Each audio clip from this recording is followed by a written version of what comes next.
ज्यांचे हात शस्त्र युक्त आहे असे कोण? धार्तराष्ट्र हा कोण? कौरव धृतराष्ट्राचे पुत्र. ते जर मे रणेहन्युहु, ते जर मला रणगाणामध्ये काय करतील? मारतील. तर मग त्यांनी मला मारलेलं ते तत् म्हणजे काय? ते म्हणजे काय?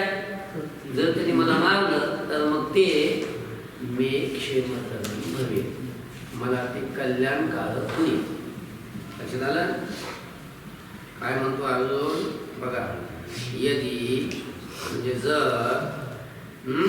अशस्त्रम अप्रतिकारम मां, शस्त्ररहित असणाऱ्या आणि प्रतिकार न करणाऱ्या मला शस्त्रपाणयः धार्तराष्ट्राः, शस्त्रांनी ज्यांच्या हातात शस्त्र आहेत असे धृतराष्ट्राचे पुत्र म्हणजेच कौरव, त्यांनी मला रणेहन्युः, जर मला रणांगणामध्ये रणभूमीवर युद्धभूमीमध्ये मला मारतील हन्युः, तर मग तत् ते म्हणजे त्याने मला मारलेलं ते मे क्षेमतरं भवे, मला काय होईल? ते होईल. कळत असलो. असं अर्जुन भगवान श्रीकृष्णाला बोलत होता. आणि ही सगळी बातमी, ही सगळी गोष्ट संजय धृतराष्ट्राला सांगा. मग संजय धृतराष्ट्राला म्हणतोय. संजय उवाच एवमुक्त्वा अर्जुनः संख्ये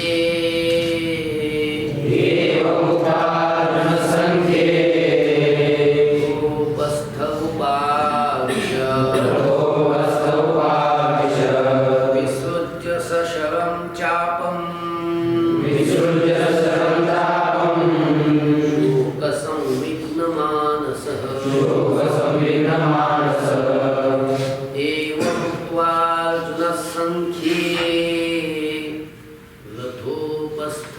उपाविश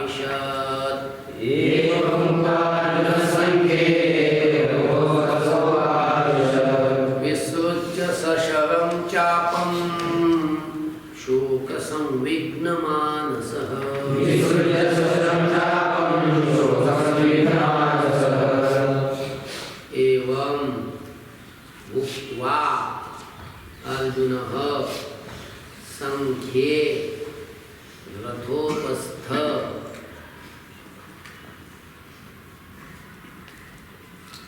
उपाविशत् विसृज्य सशरं चापं शोकसंविघ्नमानसः. आला पदच्छेद. एक गीता बघू देतो.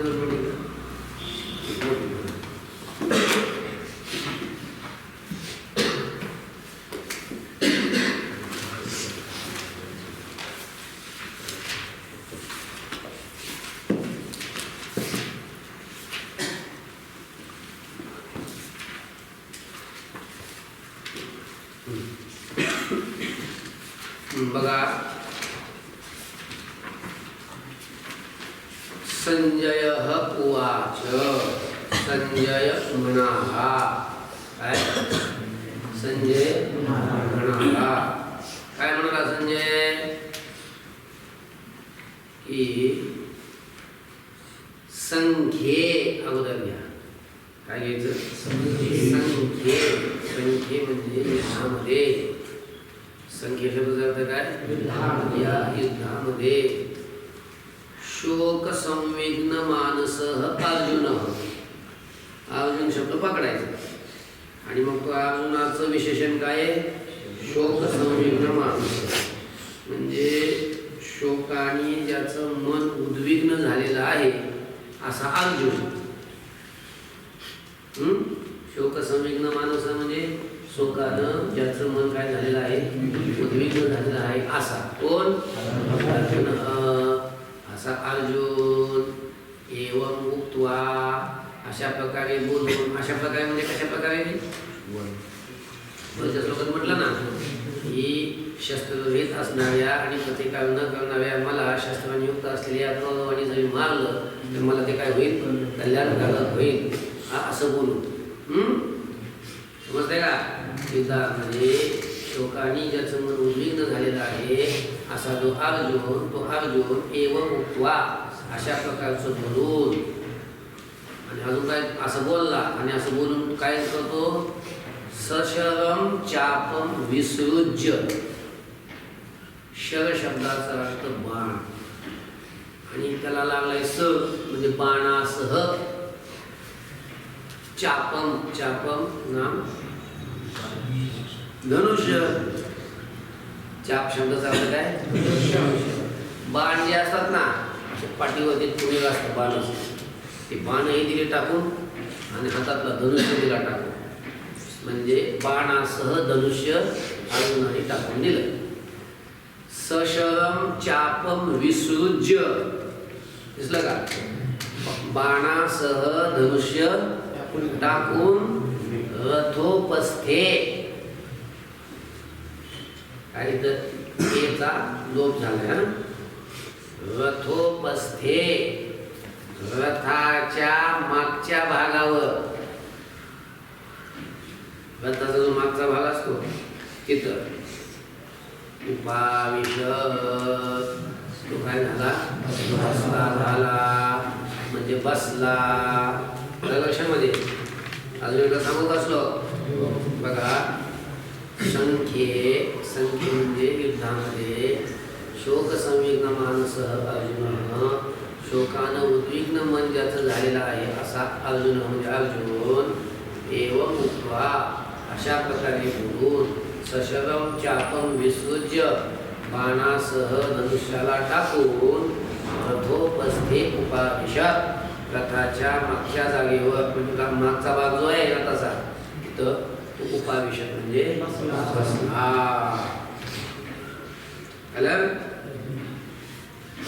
ओम तत्सदिति.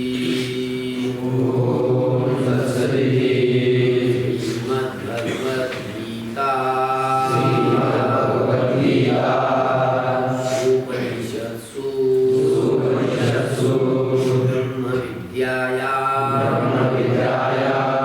योगशास्त्रे